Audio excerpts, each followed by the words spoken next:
Hello, this is Shubhankita Dash, a postgraduate student of English from University of Bombay. Welcome you all to my first lecture series of Feminism.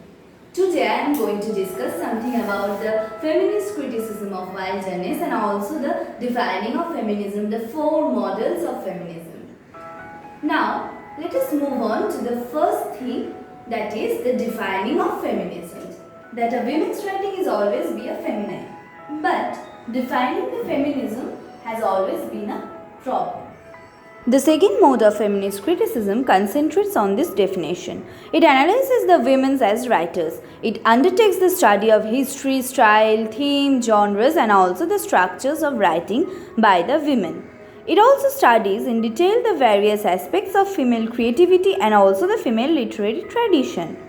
However, identifying the unique elements of women's writing is again a very big problem. At first, we move on to the four models of the feminism. Number 1 is the biological model. Number 2 is the linguistic model. Number 3 is the psychoanalytic, and number 4 is the cultural model.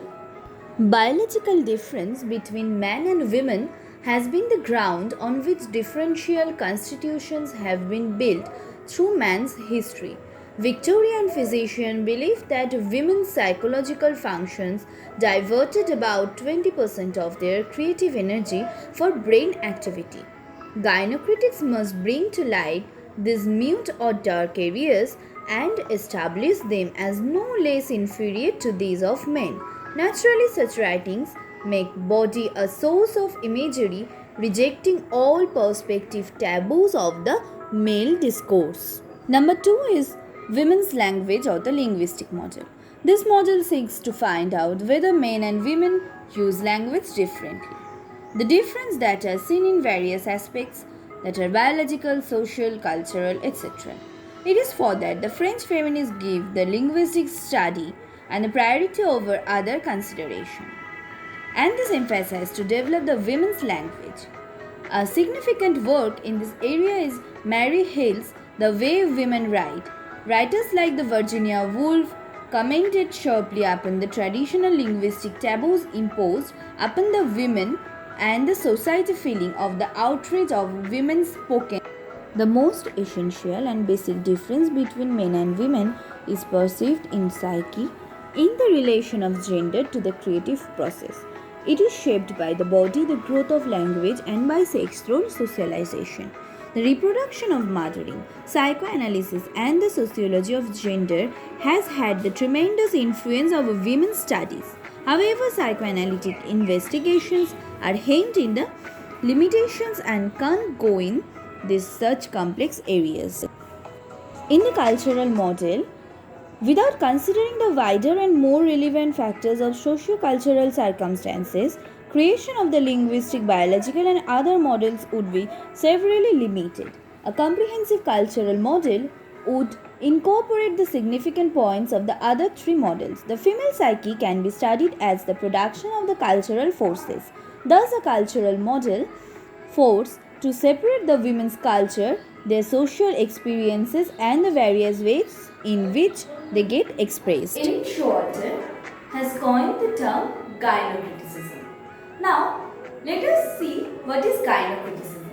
Gynocriticism is the term that 70s by Elaine Showalter to describe a new literary project.